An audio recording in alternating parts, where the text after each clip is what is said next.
नमस्कार, बहुत स्वागत है आपका। मैं हूं आपके साथ सुमित झा। चुनावी नतीजे ने पूरे सियासी समीकरण को बदल दिया है। जनता के आदेश में कई सियासी सबक भी हैं। एक तरफ बीजेपी बहुमत से दूर रह गई तो इंडिया गठबंधन भी बड़ी जीत के बावजूद बहुमत के स्तर को छू नहीं पाई। इस बार के नतीजे ने पिछले एक दशक में हाशिए पर पहुंच चुकी पार्टियों की भी उम्मीदें बढ़ाई हैं। देश में गठबंधन की सरकार के पक्ष में इस जनादेश को जोड़कर देखा जा रहा है। लोकतंत्र में जनता ही जनार्दन है और उसके फैसले सबसे अहम होते हैं। इस जनादेश में ये बातें भी साफ हो गई है कि खेमे वाली पार्टियों के दिन अब लद गए हैं। देश की राजनीतिक धारा दो ध्रुवों में बंट गई है और गठबंधन की राजनीति अब मजबूरी बन गई है।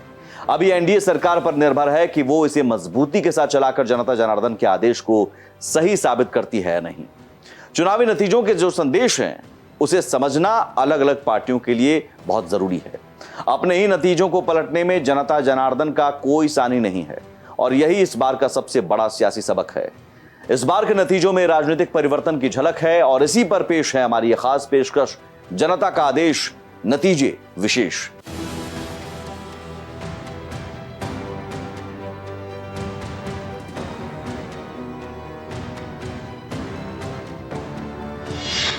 जनादेश के सियासी सबक।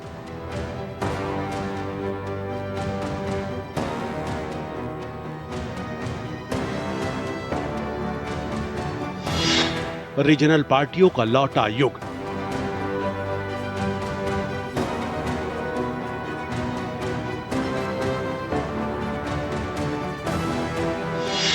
गठबंधन के दलों की बढ़ेगी पूछ।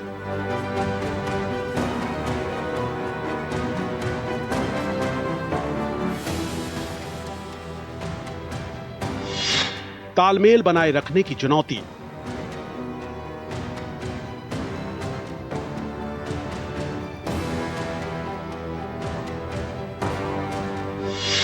सरकार क्या अपनाएगी नीति।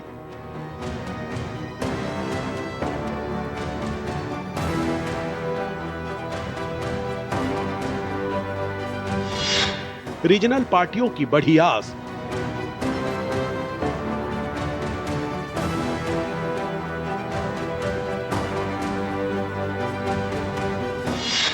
कांग्रेस को मिली खोई जमीन।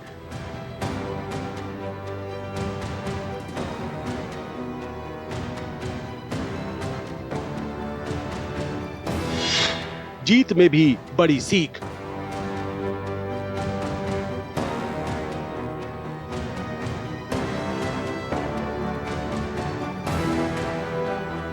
हमने बहुमत हासिल किया है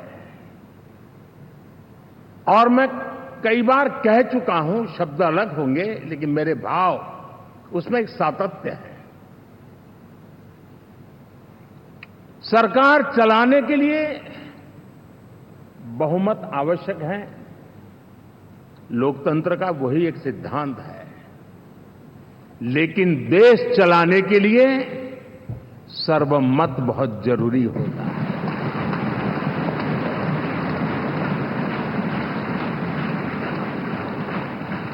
और मैं आज देशवासियों को यहां से विश्वास दिलाना चाहता हूं कि आपने जिस प्रकार से हमें बहुमत देकर के सरकार चलाने का सौभाग्य दिया है, ये हम सबका दायित्व है कि हम सर्वमत का निरंतर प्रयास करेंगे और देश को आगे ले जाने के लिए हम कोई कोर कसर नहीं छोड़ेंगे। लोकतांत्रिक व्यवस्था में जनता जनार्दन का फैसला ही चलता है। इस बार के नतीजे में खंडित जनादेश देकर जनता ने किसी भी एक पार्टी पर सीधे भरोसा नहीं जताया है। इस बार ना तो लोकप्रिय चेहरे पर और ना ही नारों पर लोगों ने यकीन किया, बल्कि मुद्दों की गरमाई राजनीति ने नतीजों के समीकरण को बदल दिया और देश में गठबंधन की सरकार का फिर से नया दौर शुरू हो गया है। राजनीतिक परिवर्तन की पुष्टि करने वाले इस नतीजे ने इस बात को भी साबित कर दिया है कि लोकतांत्रिक व्यवस्था में कोई भी समीकरण स्थायी नहीं होता। यह महज इत्तेफाक नहीं है कि हाशिए पर पहुंच चुकी कांग्रेस सहित दूसरी रीजनल पार्टियों के लिए इस नतीजे ने ऑक्सीजन उपलब्ध करा दी है। हालांकि इस राजनीतिक परिवर्तन के दौर में भी मायावती जनता जनार्दन के बीच वो अपनी जगह नहीं बना पाई। नतीजे इस बात की तरफ भी इशारा करते हैं कि मतदाताओं ने इसके जरिए देश में वैकल्पिक राजनीति का अपना दरवाजा खोल दिया है। गठबंधन का नया दौर। लोकसभा चुनाव के नतीजे में किसी भी पार्टी को बहुमत नहीं मिला। इसका सबसे बड़ा सियासी संदेश ये है कि लोकतांत्रिक व्यवस्था में कोई बहुमत स्थायी नहीं होता है। लोकतंत्र में लगातार उथल पुथल चलती रहती है और चुनावों में मतदान के जरिए जनता इस बात का इशारा करती है कि अगर स्थितियां उनके मुताबिक न हो तो वो अपने ही फैसले को पलट देती है। ये महज इत्तेफाक नहीं है कि बीजेपी में प्रधानमंत्री नरेंद्र मोदी के लोकप्रिय चेहरे और मोदी सरकार की जन कल्याणकारी योजनाएं भी कमाल नहीं दिखा पाई।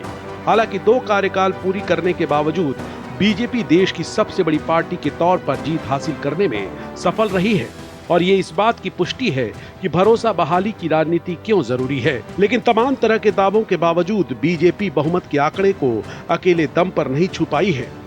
एनडीए के पास बहुमत का आंकड़ा जरूर है, लेकिन खंडित जनादेश की वजह से बीजेपी की चुनौतियां बढ़ गई हैं। कांग्रेस के लिए इस बार का नतीजा बेहद ही राहत भरा रहा है और उसकी सीटों और मत प्रतिशत में जबरदस्त इजाफा हुआ है और इसने बेशक उसे अपनी सियासी जमीन को मजबूत करने का सहारा मिल गया है। लेकिन उसकी राहें लंबी और मुश्किल हैं। इंडिया गठबंधन की एकजुटता को लंबे समय से बनाए रखना और उसमें अपने नेतृत्व को स्वीकार करवाना भी एक बड़ी चुनौती है। नतीजों से एक बात ये भी साफ हो गई है कि बिना खेमे वाली पार्टियों को निराशा हाथ लगी है। एक तरफ मायावती की बहुजन समाज पार्टी अपना खाता खोलने में असफल रही है, वहीं दूसरी तरफ ओडिशा में नवीन पटनायक लोकसभा और विधानसभा चुनावों में अपनी दशकों पुरानी बादशाहत को कायम रखने में असफल साबित हुए हैं। कुल मिलाकर इस चुनावी नतीजे से भारतीय राजनीति अब 2 ध्रुवों में बंट गई है और गठबंधन की राजनीति का दौर एक बार फिर से शुरू हो गया है। एनडीए को करीब करीब 3 दशक हो चुके हैं। यानी आजादी के 75 साल में 3 दशक एनडीए, ये सामान्य घटना नहीं है जी। विविधता से भरे हुए अपनी लोकतांत्रिक और सामाजिक रचना के बीच में ये 3 दशक की यात्रा एक बहुत बड़ी मजबूती का संदेश देती है। और मैं आज बड़े गर्व के साथ कहता हूं कि किसी एक समय वो था कि संगठन के कार्यकर्ता के रूप में इस अलायंस का हिस्सा था, व्यवस्थाओं से जुड़ा रहता था और आज सदन में बैठ करके आपके साथ काम करते करते मेरा भी नाता इससे 30 साल का रहा है और मैं कह सकता हूं, हकीकतों के तथ्यों के आधार पर कह सकता हूं, ये सबसे सफल अलायंस है। केंद्रीय राजनीति में मोदी युग के शुरुआत के साथ ही राजनीतिक तौर पर कांग्रेस की स्थिति कमजोर होती चली गई। 2019 के नतीजे ने कांग्रेस को पूरी तरह से हाशिए पर पहुंचा दिया, मगर लगातार चुनाव में हार के बावजूद राहुल गांधी पार्टी के जनाधार को मजबूत करने में जुटे रहे। भारत जोड़ो न्याय यात्रा से वो देश भर के लोगों से सीधा संवाद कायम किया और सामाजिक न्याय को अपना एजेंडा बनाया। राहुल गांधी की कोशिशें रंग लाई और दशकों के बाद कांग्रेस की धमाकेदार वापसी हुई है। हालांकि सीटों के आंकड़े बड़े नहीं है, लेकिन जिस तरह से उसके मत प्रतिशत में इजाफा हुआ है वो उसके लिए राहत की बात है। हालांकि जिन राज्यों में बीजेपी के साथ कांग्रेस की सीधी टक्कर रही वहां पर नतीजे कांग्रेस के हक में नहीं रहे हैं, लेकिन इंडिया गठबंधन के साथ उसका प्रदर्शन शानदार रहा है। नतीजों में इंडिया गठबंधन ने एनडीए के लिए बड़ी चुनौती पेश की है। इंडिया गठबंधन से अलग कांग्रेस के लिए भी इस बार के नतीजों ने बड़ी राहत दी है। दशकों बाद कांग्रेस की वापसी। 2014 में नरेंद्र मोदी के नेतृत्व में बीजेपी को सत्ता हासिल हुई और अपनी जीत से उत्साहित बीजेपी ने कांग्रेस मुक्त भारत के नारे को बुलंद करना शुरू कर दिया। 2019 का नतीजा इस पर मुहर लगाता भी नजर आया। लगातार 2 बार की करारी हार की वजह से कांग्रेस को मुख्य विपक्षी दल का दर्जा भी नहीं मिला। कांग्रेस को बार बार मिली शिकस्त के बावजूद राहुल गांधी लगातार पार्टी को मजबूत करने में जुटे रहे और भारत जोड़ो न्याय यात्रा के जरिए देश को एक छोर से दूसरे छोर तक नापते रहे। कांग्रेस के आर्थिक न्याय और जातिगत सर्वे जैसे मुद्दों का भी इस बार असर दिखा है। इस बार का चुनावी नतीजा इंडिया गठबंधन के हक में माना जा सकता है। करीब 1.5 दशक के बाद कांग्रेस की वापसी हुई है। वो इस बार विपक्षी दल का दर्जा हासिल करने की स्थिति में पहुंच गई है। हालांकि अलग अलग राज्यों और सीटों के नतीजे कांग्रेस के अनुकूल नहीं रहे हैं, लेकिन पार्टी नेताओं और कार्यकर्ताओं के लिए उम्मीद पैदा करने में ये जरूर मददगार साबित होगा।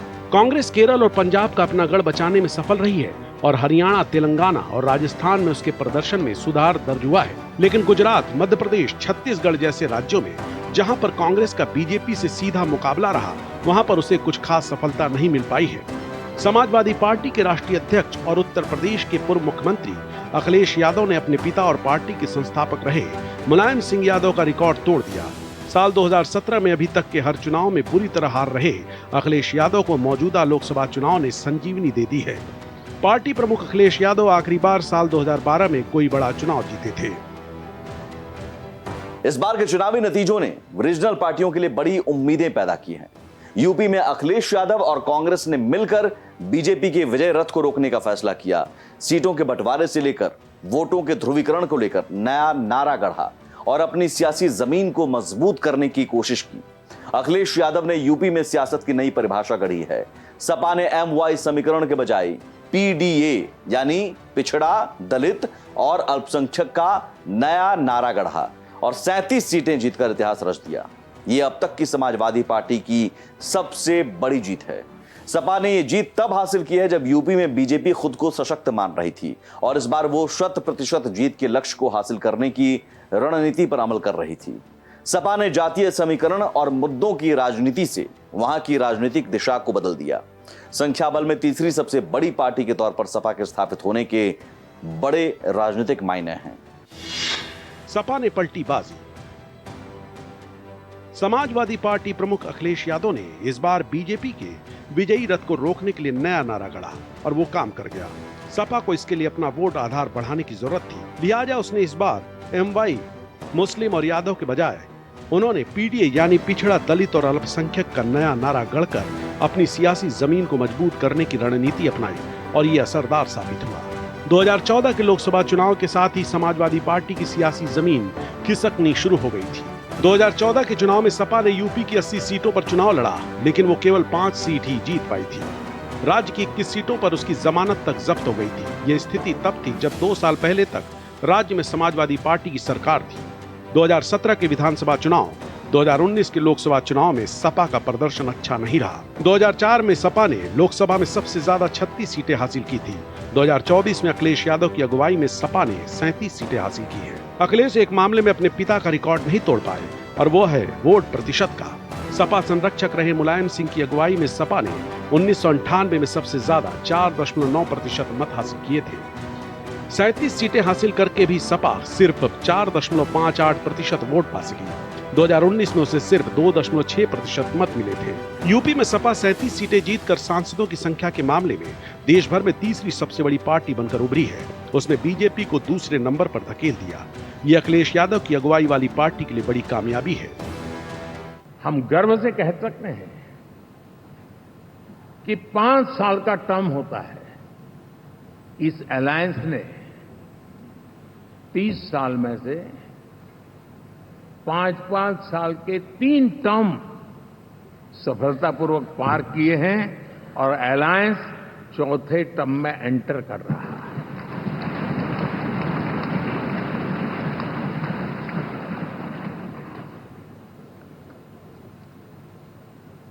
साथियों, इस बात को जो राजनीति के विशेषज्ञ हैं,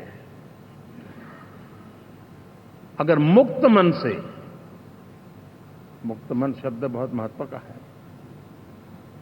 वे सोचेंगे तो पाएंगे कि एनडीए ये सत्ता प्राप्त करने का या सरकार चलाने का कुछ दलों का जमावड़ा नहीं है। ये राष्ट्र प्रथम की मूल भावना से नेशन फर्स्ट के प्रति कमिटेड वैसा ये समूह है। और 30 साल का लंबा कालखंड शुरू में शायद असेंबल हुआ होगा, लेकिन आज मैं कह सकता हूं कि भारत के राजनीतिक व्यवस्था में एक ऑर्गेनिक अलायंस है। पश्चिम बंगाल में ममता बनर्जी अकेले के दम पर चुनाव लड़ी। तमाम तरह के आरोपों और विरोधाभासों के बावजूद वो डटी रहीं और बंगाली अस्मिता को अपनी जीत का आधार बनाया। बीजेपी पश्चिम बंगाल में नतीजों को पलटने की भरपूर कोशिश की, लेकिन ममता बनर्जी मतदाताओं का भरोसा जीतकर न सिर्फ अपनी खोई सियासी जमीन को मजबूत करने में सफल रहीं, बल्कि बीजेपी को 12 सीटों पर समेट दी। पश्चिम बंगाल का सियासी घमासान के बीच ममता बनर्जी ने अल्पसंख्यक कार्ड का जमकर इस्तेमाल किया और वो अपने सियासी किले को बचाकर इस बात को साबित कर दिया कि उनका जलवा अभी कायम है। पश्चिम बंगाल में फिलहाल उन्हें चुनौती नहीं दी जा सकती है। टीएमसी के लिए संदेश खाली का मुद्दा सिरदर्दी बना हुआ था और इस घटना की आवाज देश भर में गूंजी थी और ये सबसे बड़ा चुनावी मुद्दा भी बना, लेकिन नतीजों में ये मुद्दा भी हवा बन गया। ममता ने बचाया किला। पश्चिम बंगाल में शानदार प्रदर्शन करते हुए ममता बनर्जी की टीएमसी अपनी सियासी जमीन को मजबूत करने में सफल रही है। 2019 के चुनाव में बीजेपी ने 18 सीटें जीतकर रिकॉर्ड बनाया था। इसमें से 6 सीटों पर टीएमसी ने कब्जा जमा लिया है। इसके साथ ही जिन सीटों पर बीजेपी अपना कब्जा बरकरार रखने में सफल रही है, वहां पर भी जीत का अंतर कम हो गया है। उत्तर बंगाल क्षेत्र में मालदा से लेकर दार्जिलिंग जिलों तक में फैली सीटों पर बीजेपी ने पिछले चुनाव में 8 में से 7 सीटों पर जीत दर्ज की थी, लेकिन इस बार स्थिति बीजेपी के हक में नहीं है। पश्चिम बंगाल में टीएमसी ने 29 सीटों पर जीत दर्ज करते हुए बीजेपी को 12 सीटों पर समेट दिया। पश्चिम बंगाल में बदले सियासी समीकरण को देखते हुए बीजेपी वहां पर बड़ी जीत की उम्मीद कर रही थी। इस बार के नतीजे में ये बात साफ हो गई है कि चुनाव में न तो किसी चेहरे पर वोट दिया गया और न ही पहले से तय नारों पर वोटिंग हुई। दरअसल चुनाव के दौरान जो नरेशन सेट किया गया उसका तोड़ बीजेपी नहीं ढूंढ पाई और नतीजों में उसका साफ तौर पर असर दिखा। हालांकि नतीजों के सामने आने का ये मतलब कतई नहीं है कि बीजेपी की चमक फीकी पड़ गई। तमाम तरह के नए समीकरणों के बावजूद बीजेपी सबसे बड़ी पार्टी है। इस बार के चुनाव में न तो कोई कॉमन ट्रेंड रहा है और न ही कोई स्पष्ट सियासी रोड मैप था, लिहाजा हर चरण के अलग अलग सीटों पर समीकरण बदलता चला गया। चुनावी नतीजों में जनता ने जता दिया है कि लोकतंत्र जनता का, जनता द्वारा और जनता के लिए ही है। वोटरों ने जो राजनीतिक परिवर्तन के जरिए संदेश दिए हैं और उसके मायने को समझने की जरूरत है और इस बात को सुनिश्चित करने की भी जरूरत है कि किसी भी सूरत में उनका भरोसा बरकरार रहे। एनडीए की सरकार के लिए भी चुनौतियां हैं। गठबंधन के साथ सरकार चलाने में सभी घटक दलों को अहम भूमिका निभानी होगी और इस बात का ख्याल रखना होगा कि जिस भरोसे के बुनियाद पर उसे बहुमत हासिल हुआ है उसे नजरअंदाज न किया जाए। नतीजों में बहुत कुछ साफ हो गया है। बहुमत की सरकार के दिन लद गए हैं। रीजनल पार्टियों ने अपना प्रभाव बढ़ाया है, लेकिन इससे अलग बीजेपी सीटों के लिहाज से डाउन जरूर हुई, लेकिन जनता जनार्दन ने सबसे ज्यादा सीटों पर जिताकर उसमें अपना भरोसा जताया है। नतीजों में इतने बड़े उलटफेर के बावजूद बीजेपी की सबसे बड़ी पार्टी के तौर पर जीत बड़ी है और कोई भी पार्टी इसे सिरे से नजरअंदाज नहीं कर सकती है। लोकतांत्रिक व्यवस्था में राजनीतिक परिवर्तन का दौर चलता रहता है और इस नतीजे के मायने को समझते हुए तमाम पार्टियों के लिए अब यह साबित करने की बारी है कि वो जनता जनार्दन की उम्मीदों की कसौटियों पर खुद को कसे और उस पर खरा उतरे। जनता का आदेश नतीजे विशेष के हमारे इस खास पेशकश में इतना ही। बाकी की देश दुनिया की खबरों के लिए बने रहिए भारत एक्सप्रेस के साथ। नमस्कार।